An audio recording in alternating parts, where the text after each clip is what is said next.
Hello guys, and welcome to another interesting episode of Madrid, my DNA, the home of everything Madridistas, as we discuss you through Real Madrid's latest and important update. On today's agenda, we will quickly be analyzing you through 3 questions and 3 answers from Real Madrid's 1-0 win over Real Sociedad away from home. But before we dive deep into that, please do not forget to like and subscribe to this channel. Turn on your notification bells so you do not miss on our daily Real Madrid update. Real Madrid took another step towards the La Liga title with a 1-0 win over Real Sociedad in San Sebastian on Friday night. Azagule scored the only goal of the game with a powerful finish in the first half before Takefusa Kubo had a strike disallowed for a foul in the build-up on Aurelien Tchouameni, which was the best chance for the host to equalize. So we are now going to bring you 3 answers that we got from the night. The first answer would moving the game to Friday night make a difference? The decision to arrange 6 La Liga fixtures this weekend in order to give Real Madrid an extra 24 hours of rest before traveling to Munich brought in some criticism from rival fans. That's only been reinvigorated by Carlo Ancelotti's logical and sensible decision to make several changes to his team to rotate and rest key players. Among the starting lineups, Eder Militao made his first start since match day 1 in August. Azagule made his first start for the club in La Liga. Dani Ceballos and keeper Arrizabalaga made their first start since January. Fran Garcia since February, and a host of others also came into the team after a prolonged period with limited opportunities. Of the regulars, only Aurelien Tchouameni and Dani Carvajal, who is suspended for the first leg against Bayern Munich, started. As such, the 24 hours may not make much of a difference in any sense. The second answer of the night was, could anyone play their way into contention? With so many wholesale changes, there were opportunities to find a way into the coach's thinking head ahead of the Bayern Munich clash on Tuesday night. While such changes indicated a clear plan already in mind, this was a chance to stake their case for several of the second steering. One man who had a point to prove was Eder Militao, who would surely be hoping to prove his fitness more than his ability, and endured the full 90 minutes in good shape. The only negative for him might be that his rival Nacho also produced a solid display alongside him. Another strong performer was Fran Garcia, who may see an opportunity at left back with Ferland Mendy still yet to return to training. He had a match-high 3 tackles, all won, and won 5 duels, providing his defensive credentials against a tricky customary in Takefusa Kubo. The third answer on the night is this the toughest fixture left for Real Madrid before the end of the season in La Liga?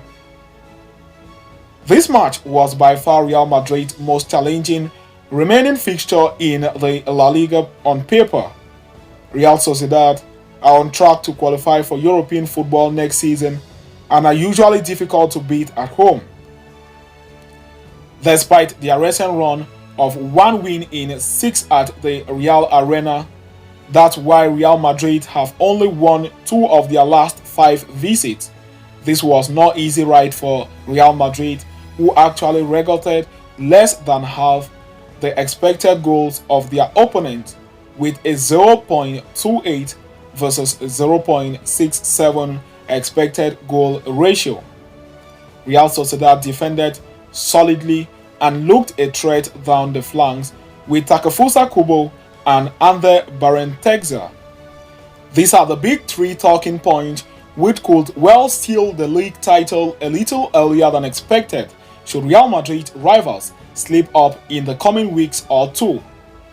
Having discussed on that, we will now turn our attention to the next part of this agenda, as we will be discussing you with 3 analyzed questions from the night. The first one being, why isn't Arda Güler getting more play time? Pre-match, Carlo Ancelotti said he hasn't had the minute he deserves for the work and attitude during this period, and it would be easy to argue that he hasn't had the minute he deserves for the quality of his performances either. Considering this was his first La Liga start, he showed an incredible amount of composure and superb reading of the game to arrive in the box in the right place at the right time to produce a clinical finish and give his team the lead. However, we did also see hints of why Ancelotti may not have called upon him in more demanding fixture of recent weeks. His off-ball work was slack at times, with Dani Carvajal not hesitant to make the demands of his level clear. The second question from the night is, who will start at fullback in Munich next week when they take on Bayern at the Allianz Arena? If one of the positives of the night could strategically end up being a negative, it was the performance of Dani Carvajal. The veteran was solid defensively and got forward well down the flanks, even claiming the assist with the cross to Arda Güler for the opening goal. It was a stark reminder of exactly what Carlo Ancelotti will be missing with the 32-year-old suspended for the first leg tie in Munich on Tuesday night. On the opposite side, Fran Garcia could also have played himself into contention. The fitness of Ferland Mendy remains a little mysterious and could make the difference, but Carlo Ancelotti may have a slight doubt about whether Eduardo Camavinga is still the second choice as an alternative if Mendy is not fully recovered in time. The third question analyzed from the night was, has Kepa been hard done by? Due to the lack of minutes he has gotten since the turn of the year or since the injury he picked up. The performance of Kepa was one of that didn't look like he was Real Madrid's third choice goalkeeper. He made 3 incredible saves on the night to deny 0.75 expected goal ratio, with one particularly impressive, denying a pinpoint effort from Mikel Oyarzabal on the break, which hit the bottom corner but was turned away by the Spanish goalkeeper. It would be fair to say that perhaps even for the first time since he joined the club late last summer, he earned points with his saves in San Sebastian. It is unlikely to make much of a difference with Andre Lunin firmly established and Thibaut Courtois returning soon, but it could help him to audition for a role elsewhere next season, or even as a backup replacement for Lunin should he opt to pursue regular football in 2024-25 season. So having discussed and concluded with that, we have come to the end of this interesting episode. Thanks for following us right up to the end.